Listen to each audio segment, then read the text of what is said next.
In the shadowed corridors of wartime London, where every whisper could be a secret and every face a potential enemy, a plan was taking shape that would change the course of World War II. The year was 1943, and the world was locked in a struggle that seemed to have no end. Nazi Germany, though battered on the Eastern Front and harried by Allied bombers, still held most of Europe in its iron grip. The Allies, led by Britain and the United States, were preparing for the greatest gamble of the war, the invasion of Western Europe. But as generals and politicians debated strategies and timetables, a different kind of battle was being waged in the shadows, a battle of wits, deception, and nerve. This is the story of the Allied spy who fooled Hitler, a man whose web of lies and imagination would help decide the fate of millions. His name was Juan Pujol García, but to the Germans he was known as Agent Arabelle. To the British he was Garbo, the most successful double agent of the war. His story is not just one of espionage, but of audacity, creativity, and the power of a single individual to change history. To understand how Pujol came to play such a pivotal role, we must first look at the situation facing the Allies in 1943. The war had reached a critical juncture. The Soviet Union was slowly pushing the Germans back on the Eastern Front, but at a terrible cost. In the West, the Allies had driven the Axis out of North Africa and were fighting their way up the Italian peninsula. Yet, the heart of Hitler's empire, France, Belgium, the Netherlands, and much of Central Europe, remained under Nazi control. The only way to strike a decisive blow was to invade Western Europe, open a second front, and force Germany to fight on two sides. But where would the Allies land? The Germans, expecting an invasion, had fortified the entire Atlantic coast with bunkers, mines, and artillery. The most obvious target was Pas de Calais, the narrowest point between Britain and France. It was the shortest crossing, the most direct route to Germany, and the place where the English Channel was at its narrowest. The Germans poured concrete, steel, and men into the defenses at Calais, convinced that this was where the Allies would strike. But the Allies had chosen a different target: Normandy, a region of beaches, hedgerows, and small villages, less heavily defended but farther from Britain. The success of the invasion, codenamed Operation Overlord, depended on keeping the Germans guessing.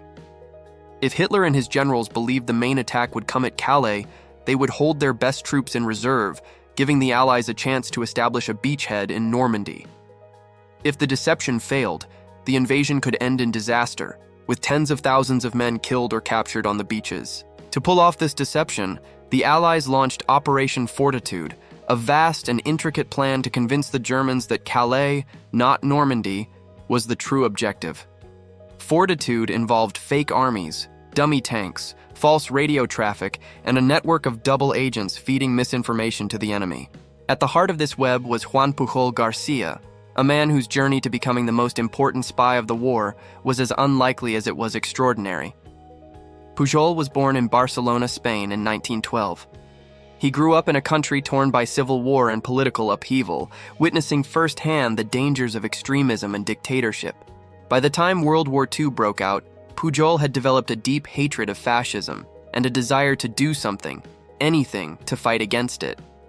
But he was not a soldier, nor a trained spy. He was, by his own admission, an ordinary man with an extraordinary sense of purpose. In 1941, Pujol approached the British embassy in Madrid and offered his services as a spy. The British, skeptical of his motives and abilities, turned him down. Undeterred, Pujol decided to take matters into his own hands. He contacted the Germans, claiming to be a fervent supporter of the Nazi cause and offering to spy on Britain. The Germans, desperate for intelligence from the British Isles, accepted his offer and gave him the codename Arabelle. But Pujol had no intention of helping the Nazis. Instead, he began to invent a network of imaginary sub-agents, each with their own backstory, personality, and area of expertise. From his base in Lisbon, he sent the Germans detailed reports about British troop movements, supply convoys, and military plans, all fabricated from newspaper articles, travel guides, and his own imagination. The Germans, impressed by the quality and quantity of his intelligence, began to rely on his reports, believing they had a valuable asset in the heart of London. Eventually, British intelligence took notice. MI5, the agency responsible for counter-espionage, realized that Pujol was feeding the Germans a steady diet of misinformation. They brought him to London, gave him the codename Garbo, and helped him expand his fictional network. With the full resources of British intelligence behind him, Pujol became the linchpin of Operation Fortitude, the man whose lies would help shape the outcome of the war. As 1944 approached, the stakes grew higher. The Germans were watching the English coast for signs of invasion, and every piece of intelligence mattered. Pujol's reports, now crafted with the help of MI5, described the buildup of a massive army in southeast England, complete with detailed orders of battle, unit insignia, and even the names of officers. The British created fake radio traffic, dummy landing craft, and inflatable tanks to support the illusion. German reconnaissance flights photographed what appeared to be a vast army poised to strike at Calais. But the real genius of the deception lay in its subtlety. Pujol's reports were not just a stream of lies, they were carefully constructed to build trust. He occasionally sent the Germans small pieces of accurate information, just enough to maintain his credibility. When the Germans asked for confirmation, he provided plausible explanations for any discrepancies. Over time, his handlers in Berlin came to see him as their most reliable source in Britain. As the date of the invasion drew near, the tension in London was palpable. The success of Operation Overlord and the fate of the free world rested in part on whether one man's web of lies would hold. In the next section, we will follow Pujol as he weaves his greatest deception, and the Allies prepare to launch the most ambitious military operation in history. As the spring of 1944 unfolded, the Allied war effort reached a fever pitch. Across southern England, the countryside was transformed into a vast military encampment. Fields once filled with sheep and wheat now bristled with tents, trucks, and tanks. Soldiers from America, Britain, Canada, and a dozen other nations drilled for the coming invasion, their faces a mixture of determination and anxiety. The air was thick with anticipation and secrecy. For all the activity, the true target of the invasion remained one of the best-kept secrets of the war.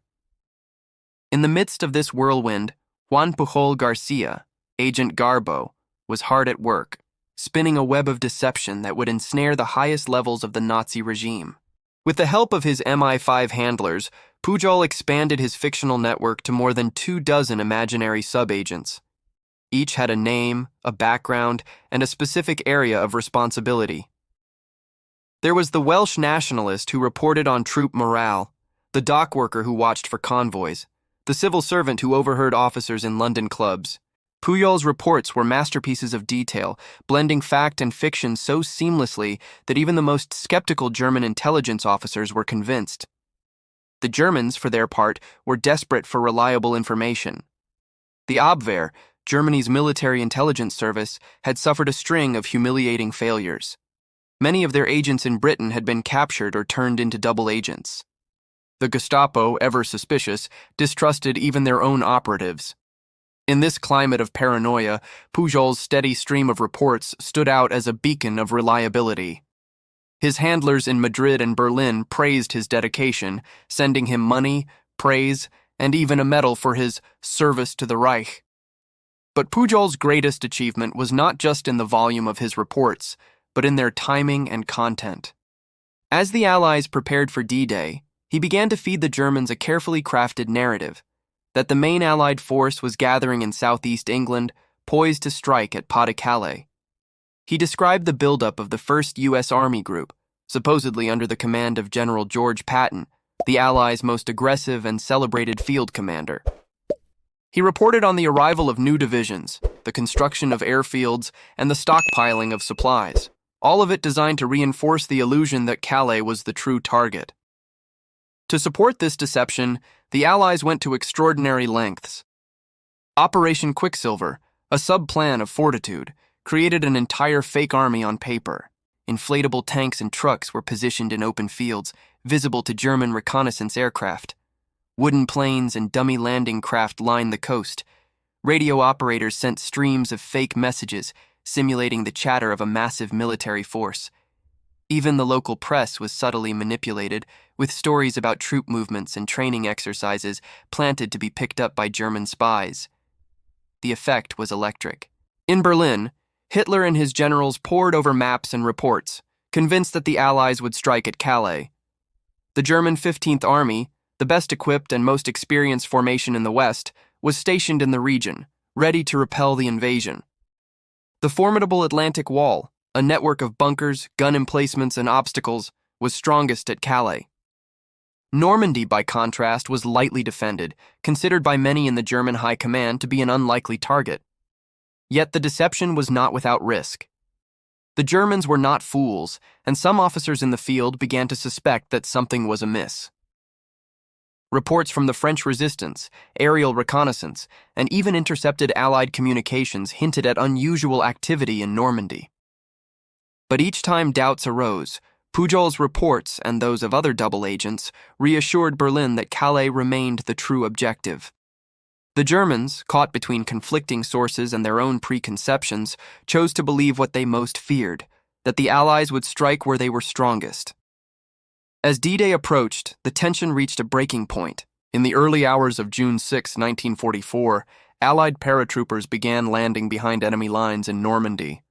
At dawn, thousands of ships appeared on the horizon, disgorging wave after wave of soldiers onto the beaches. The greatest amphibious invasion in history had begun. In Berlin, confusion reigned. Reports from the front were chaotic and contradictory. Some commanders insisted that the Normandy landings were the real invasion, but others, including Hitler himself, believed it was a diversion. Pujol, ever the master of timing, sent a message to his German handlers confirming that the Normandy attack was only the first phase and that the main blow would fall at Calais. His credibility was so high that the Germans delayed sending reinforcements to Normandy, holding their best divisions in reserve for an attack that would never come. The consequences were profound. The Allies, facing fierce resistance but no immediate counterattack from the German 15th Army, managed to secure a foothold in Normandy. Over the next days and weeks, they poured men, tanks, and supplies into the beachhead, slowly breaking through the German defenses. By the time Hitler realized the truth, it was too late. The window to crush the invasion had closed, and the liberation of France was underway. Pujol's deception was hailed as one of the greatest achievements of the war. His reports, supported by the elaborate ruse of Operation Fortitude, had convinced the Nazis to make a fatal mistake. The Germans, blinded by their own expectations and the skill of Allied intelligence, had been outwitted at the most critical moment. But for Pujol, the work was not yet done. Even as the Allies advanced across France, he continued to feed the Germans a steady diet of misinformation, helping to protect the invasion's flanks and keep the enemy guessing. His network of imaginary agents remained active, reporting on everything from supply shortages to troop morale. The Germans, still convinced of his loyalty, continued to rely on his reports, never suspecting that their most trusted source was, in fact, their greatest enemy. In the next section, we will explore the aftermath of D-Day, the continued role of deception in the Allied campaign, and the personal risks and sacrifices faced by the man who fooled Hitler. The days and weeks following D-Day were among the most critical of the entire war. The Allied landings in Normandy had succeeded, but the battle for France was far from over. German forces, though caught off guard, regrouped and launched fierce counterattacks. The hedgerows of Normandy became a killing ground, with every field and village bitterly contested. For the Allies, the challenge was not just to hold the beachhead, but to break out and liberate the rest of France. For Juan Pujol García, the work of deception was entering its most dangerous and delicate phase. As the Allies advanced, the Germans remained fixated on the threat to Calais. Pujol's reports, along with those of other double agents, continued to reinforce the illusion that a second, larger invasion was imminent. The Germans kept their 15th Army in place, waiting for an attack that would never come. Even as the Allies broke out of Normandy and began the race across France, Hitler refused to redeploy his best troops, convinced that the real blow was still to fall at Calais. This strategic paralysis was a direct result of the deception campaign. Pujol's credibility with the Germans was now absolute. He had built his reputation over years, providing just enough accurate information to be trusted, while carefully shaping the enemy's perceptions. His reports were detailed, plausible, and always consistent with the broader narrative of Operation Fortitude. The Germans, desperate for certainty in a world of chaos, clung to his every word. But the success of the deception came at a personal cost. Pujol lived in constant fear of discovery. He knew that if the Germans ever realized the truth, he and his family would be in mortal danger. MI5 took extraordinary precautions to protect him, moving him frequently and keeping his true identity a closely guarded secret. Even within the British intelligence community, only a handful of people knew the full extent of his role. The pressure was immense. Pujol worked long hours, crafting reports, managing his imaginary network, and responding to urgent requests from his German handlers. He had to maintain the illusion of being a dedicated Nazi agent while also serving the Allied cause. The psychological strain was enormous. At times, he worried that a single mistake, a misplaced detail, a contradiction in his stories, could unravel the entire operation. Yet, Pujol's ingenuity and resilience never faltered. He continued to invent new subagents, each with their own backstory and area of expertise. He sent coded messages, arranged dead drops, and even staged fake meetings with other spies. His reports covered everything from troop movements to the morale of British soldiers, always tailored to reinforce the Germans' belief in the Calais threat. The Germans, for their part, showered him with praise. They sent him money, medals, and heartfelt thanks for his service to the Reich. In one of the war's great ironies, Pujol was awarded the Iron Cross by the Nazis and the Order of the British Empire by King George VI, honors from both sides of the conflict, each believing he was their man. As the summer of 1944 wore on, the Allies liberated Paris and pushed the Germans back toward their own borders. The deception campaign shifted focus, now aimed at keeping the enemy off balance as the front lines moved east. Pujol's reports continued to play a vital role, feeding the Germans false information about Allied plans and intentions. The Germans, increasingly desperate, clung to any scrap of intelligence that might help them stem the tide. But the end was drawing near. The German war machine was crumbling under the weight of Allied attacks from the west and the relentless advance of the Soviet Union from the east. Hitler's inner circle was consumed by suspicion and paranoia, with accusations of betrayal and defeatism flying in all directions. In this atmosphere of chaos, Pujol's reports became both more important and more dangerous. The Germans, sensing that the war was slipping away, demanded ever more urgent and detailed intelligence. For Pujol, the final months of the war were a time of both triumph and anxiety. He had played a central role in one of the greatest deceptions in military history, helping to save countless lives and hasten the end of the conflict. But he also knew that his work had made him a marked man.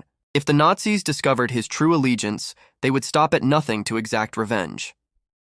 As the Allies closed in on Germany, MI5 began to make plans for Pujol's safety. They arranged for him to disappear, creating a new identity and a new life far from the reach of Nazi vengeance. Pujol, ever the master of deception, vanished from the public eye, his story known only to a select few within the intelligence community. The war in Europe ended in May 1945 with the unconditional surrender of Nazi Germany.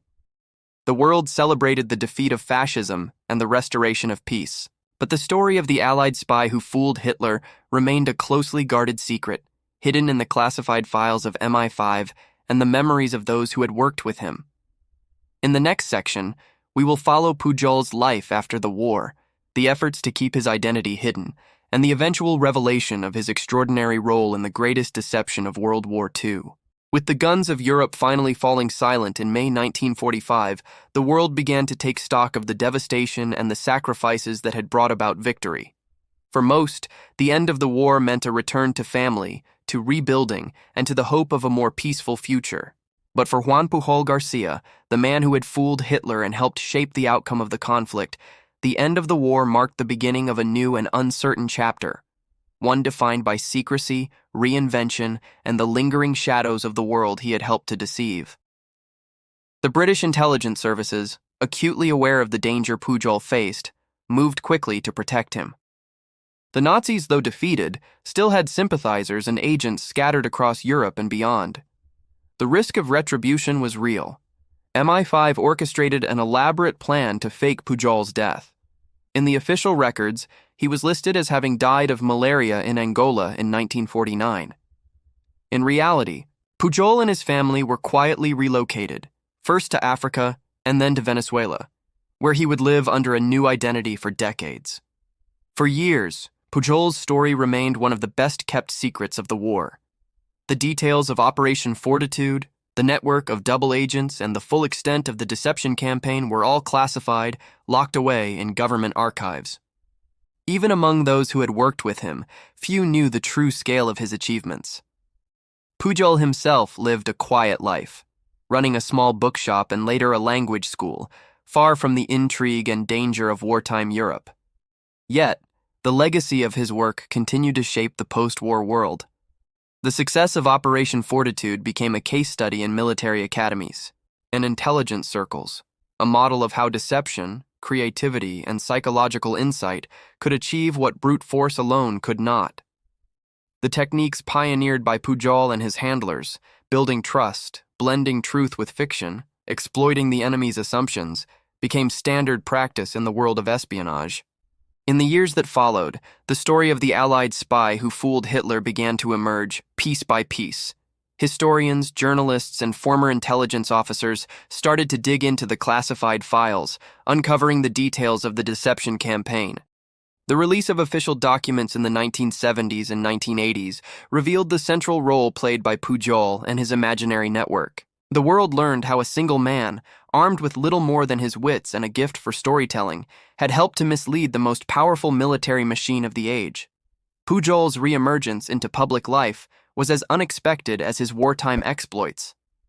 In the early 1980s, a British historian named Nigel West tracked him down in Venezuela. At first, Pujol was reluctant to revisit his past. He had spent decades living in obscurity, raising a family and building a new life.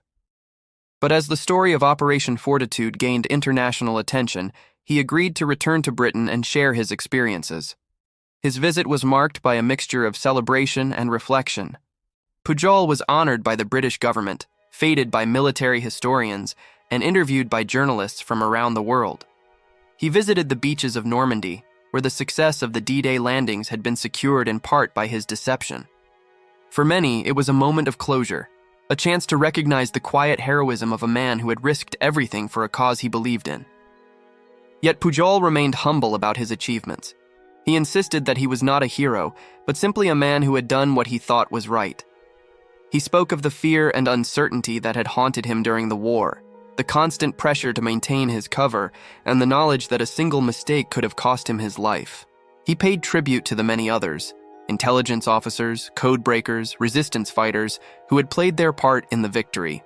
The story of Juan Pujol García is not just a tale of espionage and deception, but a testament to the power of imagination and the courage to act in the face of overwhelming odds.